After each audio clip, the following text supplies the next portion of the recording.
দুনিয়ার মানুষের শোনো, মুসলিম মিল্লাতের মুসলিম মিল্লাতের পিতা, মুসলিম মিল্লাতের আব্বা, মুসলিম মিল্লাতের পিতা বানাইয়া আমি হযরত ইব্রাহিমকে দুনিয়ায় পাঠাইলাম।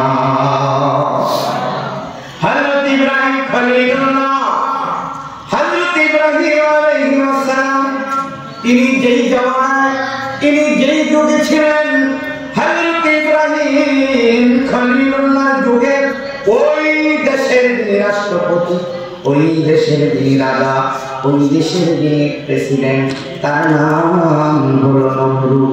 কি নাম? কি নাম? নমরুদ।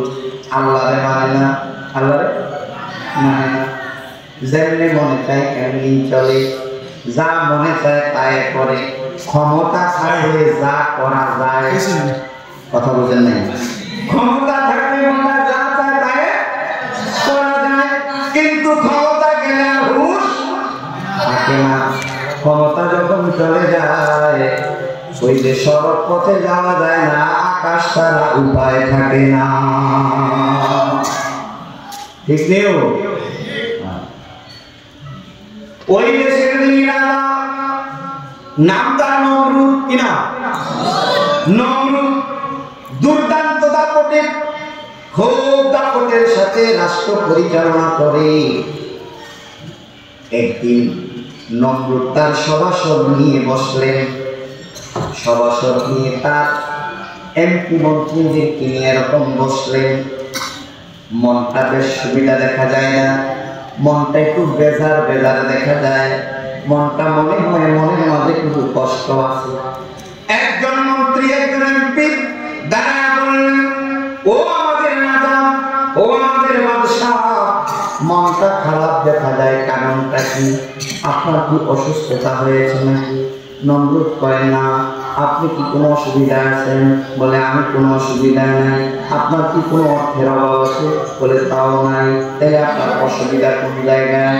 নমরুদ ডাক দিয়ে কয়, ও আমার মন্ত্রীরা, ও আমার এমপিরা, তোমরা যে আমি নমরুদকে রাষ্ট্রপতি মানো, আমার যে প্রেসিডেন্ট মানো, এই মানায় আমার মনটা বলে না, আমার আরো একটু উপরে যেতে মনে চায়। আপনি আর কই যাবেন? আমরা তো দেশের রাষ্ট্রপতি হয়ে বলতেছি, আর কই যাবেন? যখন কথাটা বললেন, নমরুদ ডাক দিয়া কয়, আমার মনটায় চায় আমি আল্লাহ হতে। জোরে কম আল্লাহ। এখন যেমনি কথাটা বলছে, সাথে যারা ছিল মন্ত্রীর পিতারা আছেন এখানে, তারা একজনে দাঁড়ায়, আপনি আলো হইতেন না, ওই মুখে আপনি আলো। নমরুদ এখন কয়, তোমরা মানলে আমার লাভ কি? জনগণ যদি না মানে, তোমরা মানলে তো লাভ নাই। জনগণ যদি আমাদের খোদা না মানে, মন্ত্রী একটা দাঁড়ায় কয়, জনগণ আপনারে খোদা মানার ব্যবস্থা আমাদের কাছে আছে। দেখবেন এই কথাটা করছে নমরুদ চমৎকার। ভাই কথা বলেন না ভাই, please excuse me, don't talk. কথা না বললে খুশি হই।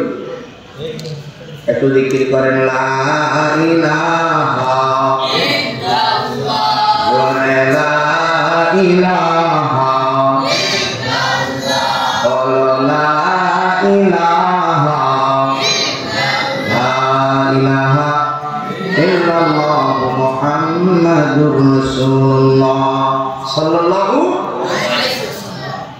নমরুদ এখন ডাক দিয়া কয়, তোমরা তো মান ভাই, তোমরা আমার খাও, তোমরা আমার পড়ো, প্রভু পাইছো, বাড়ি পাইছো, সরকারি সুযোগ সুবিধা নিতে আসো, তোমরা তো মানবাই।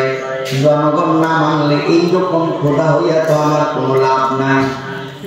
কথা তো যুক্তি আছে, যুক্তি আছে না? তোমরা কয়জনে মানে তো লাভ নাই, সবাই যদি না মানে একজনকে সবাই মানার ব্যবস্থা। কি ব্যবস্থা আছে? একজন দ্বারা কয়, ও নবরুদ, আপনি একটা মেলার আয়োজন করেন। কিসের আয়োজন? মেলার আয়োজন করেন। আপনার এলাকায় মেলা আছে না? আছে। আচ্ছা বলেন তো দেখি, এই মেলায় কি আমাদের সম্মানিত বিধর্মী যারা আছেন, সনাতন ধর্মের যারা আছেন, তারাই যায় না আমরাও যাই? কথা বলে না? এই জায়গা যেখানে বৈশা রয়েছেন, এই জায়গাটার নাম কি? ঈদগাহ। কথা বলে এই জায়গাটা ঈদগাহ মাঠ না? আজকে তো জান্নাতে পাবেন, ঠিক আছে, কিন্তু স্বাভাবিকভাবে এটা কি?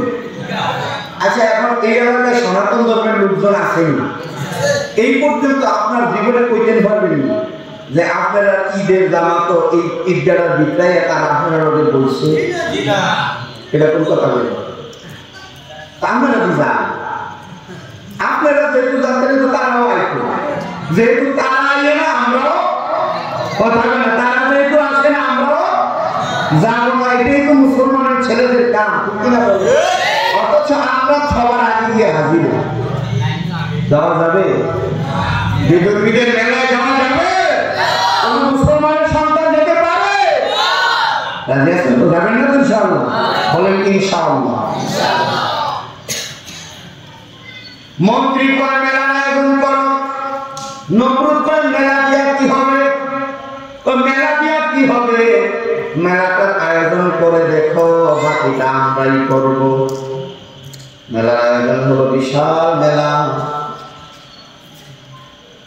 একটা স্টেজ বানানো হলো, একেবারে গেটের পাশে একটা গেট রাখা হয়েছে, গেটের পাশে মেলা মানে একটা স্টেজ বানানো হয়েছে।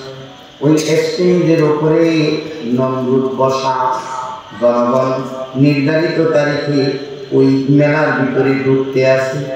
মেলায় ঢুকে ওই নমরুদকে সেজদা করে করে খোদা মেনে মেনে যা ঘোষণা হয়েছে, যদি না আসো মাথা থাকবে, মেরে ফেলবে, জেলে ঢুকাবো, অত্যাচার হবে তোমাদের উপরে, নির্যাতন নিপীড়নের স্ট্রেন রোলার তোমাদের উপরে চালানো। এই জাতীয় কঠিন কঠিন কথা তাদেরকে বলা, যে কারণে সব জনগণ